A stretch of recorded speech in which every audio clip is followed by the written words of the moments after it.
2025 Vuelta España, and normally I try to bring to you a beautiful backdrop. As you can see today, well, it's just a busy side road up here in the northwest of Spain in Galicia, where, yeah, it often rains, and it's coming down now. Just a light mist though, don't you worry. The gear and the camera stuff and myself will be okay. We have to report on 168 kilometers of racing in stage 16 with 4 categorized climbs and a lot of drama at the end, much like it was in 2021 when Mikel Superman Lopez abandoned the race, and that was the end of his career with Team Movistar, and it became a Netflix hit drama.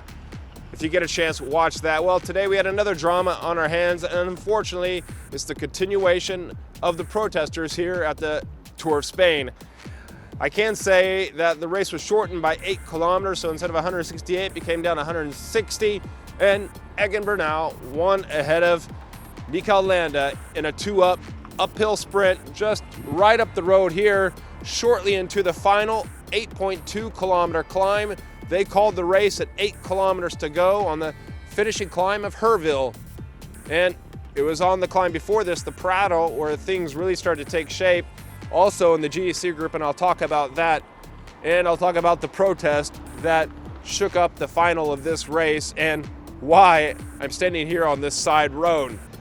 17 riders went free in the day. Again, Americans, Sean Quinn, Kevin Vermarke. These guys are the top guns. And Kevin Vermarke, I spoke with him today. He'll be representing Team USA when the World Championships take place in Rwanda in a few weeks' time. Make sure you tune in if you're in Canada or the United States. We got it live and on demand. Also in that group, Egan Bernal with his teammate. Welcome to the Bob Jungles. Also there, Marc Soler. Yeah, he's been in it on and on and on. Also his UAE teammates. Marc Soler won the other day, and he was giving it a crack again today. Wouldn't be his day. Not enough sun out here to get Soler power. On the third last climb, that's when Mikel Landa, the Basque rider who all the Spaniards cheer for, no matter what region we're in, he hit out Egan Bernal in the Colombian National Championship jersey, and that looks so cool. Let me know down in the comments your favorite National Championship jersey. He joins. We got Roland, and we have a second FDJ rider bridge up as well. And we have Nico Dents, and we get a 5-man group up the road. Yeah, and that 5-man move, including that second FDJ rider there with Roland, Braz Castro, they made their way. Soler didn't like it. He was attacking, trying to get up to them. Kevin Vermarke, we saw some action from him, trying to get up to him.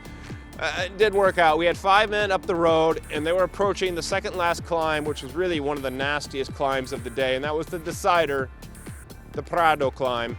There on the Prado, not Prada if you're into high fashion. This is Prado. We're not going into Milan Fashion Street, Monte Napoleone, to buy any bags or anything. We're here in northwest Spain to talk about bike racing. Prado. Speaking of not bike racing, my run this morning is pretty good. We're staying in a monastery. We ran up the hillside, Ribeiro wine country, of course. At the top, we got an excellent view in the vineyards down below. The sun was just coming up. We started before the sun rose this morning because up here in the northwest, they don't change the time zone, and the sun doesn't come up. Even at 8 o'clock, it still wasn't up. Beautiful view out there over the Ribeiro wine region. If you ever get a chance, come up here. It's off the beaten path unless you're up doing the Camino. We're doing our own Camino. You got the Ribeiro vineyards, and you also have the Ribeira del Sacra up here as well. But we were there in the Ribeiro, beautiful views down in the valley. I won't bore you with all the details if you're not into wine or into running. If you're into running, check it out on Strava. This climb, the Prado, not the Prada, that was where Mikel Landa, Egan Bernal was going to shake things up, and that's where they ditched their companions. I think all that was left with them was Roland. Back in the back, we learned later, because at this point I was driving from the press room to the base of the climb where we could drive up the climb at 3K to go, and I'll get to what happened there. We heard over the race radio that Felix Gall was suffering some problems. Also, over the news on Twitter, we heard that on the Prado climb, Palestinian protesters protesting Team Israel Premier Tech's involvement in this race, continued racing and representation in the bike race. Protesting, as we saw at Bilbao stage, it was cut short. As we saw the other day with the crash of Romo, Well, again, today it became an issue. They downed a tree on the Prado climb from what I saw on the internet. I think the organizers clearly were able to clear it before the riders came through. Then we're going to get to what happened at 3K to go. Romo, I should mention, who was crashed the other day as a cause of a protester who tried to run out in the road and didn't make it, but caused a crash in the peloton when the riders reacted. Romo, unfortunately, after the start of today's stage, he abandoned the race. So that move goes free. We got Mikel Landa, we got Egan Bernal, we got Roland. They're heading up the road. We got all sorts of craziness happening. I'm driving from the press room towards the finish. We get to the insertion point there at 3K to go at a big roundabout. I see a bunch load of Palestine flags waving, protesting on the side of the road. Very peaceful, very respectful, I must say. Also the police doing a fine job. I was able to film all the action, take some photos for you. They were demanding non pasa la vuelta, non pasa la vuelta, and their demands were met. And I'll tell you, the Vuelta couldn't have passed. The protesters were too many. Even if they were on the side of the road, if anything got out of hand, if somebody tripped, fell over, even if on accident, it could have stopped the race. And when they heard the race organizer, and I heard from one of the UAE team staff, hey, they're stopping the race at 8 kilometers to go. They're gonna do the stage winner there, which was just right up the road here.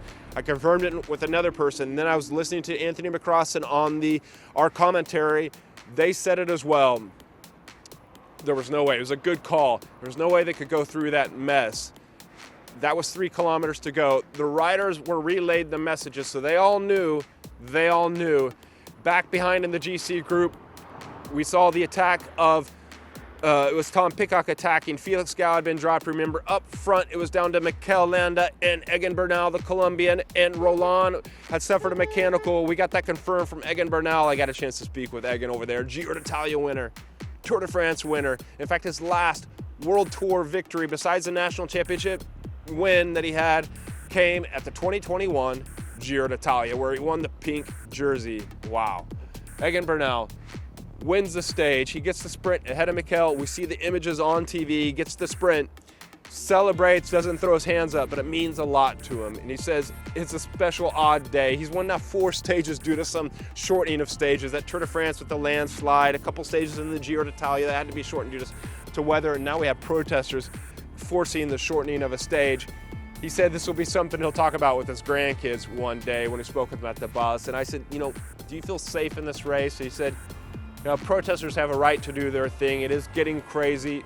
I did speak with the race director, Javier Guillen, here for a minute. He didn't want to comment. We heard, and I had heard from him that he said, the protesters do not want the race to continue.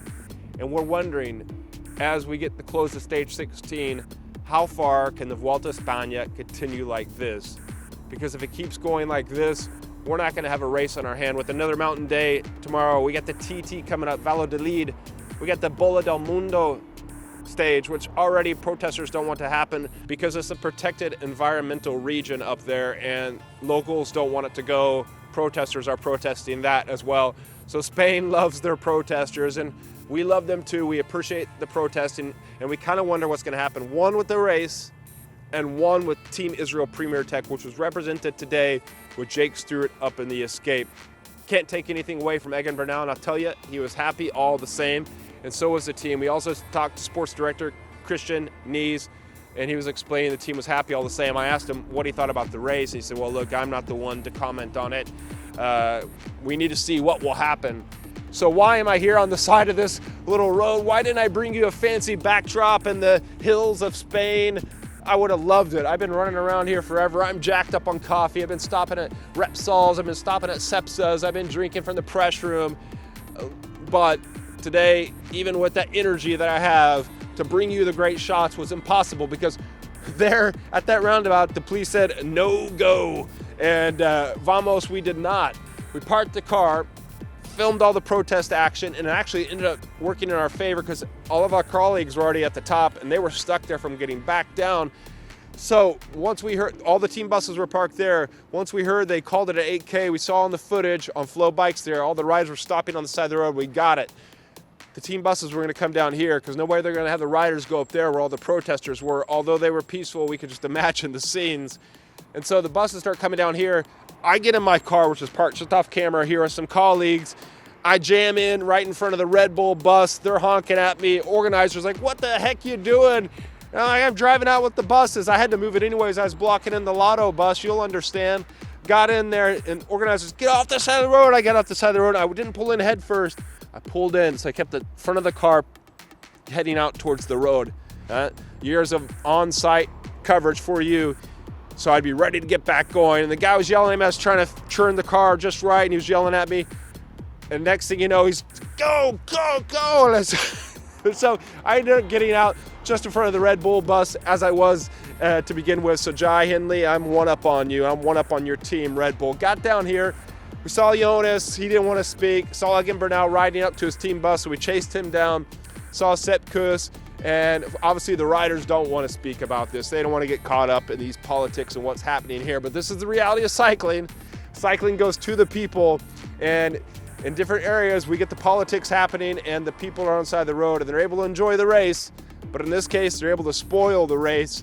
And that's what happened today. So we hope this situation gets solved. We hope the protesters have their space to protest as well. And from what I'm hearing from the riders, they hope that as well. They just don't want the riders endangered. So everybody, please take a big breath, zen, breathe in, breathe out, keep the comments clean. Everybody, we're just gonna have some peace and we're gonna have some bike racing. We're gonna have a good time. But tune in tomorrow to find out what happens, because we just don't know. I tell you, anything could happen in this bike race, and in bike racing, you never know what happens. But one thing for sure, at the end of a shortened stage 16 of the Vuelta a España, is Egan Bernal, the Colombian, back on top.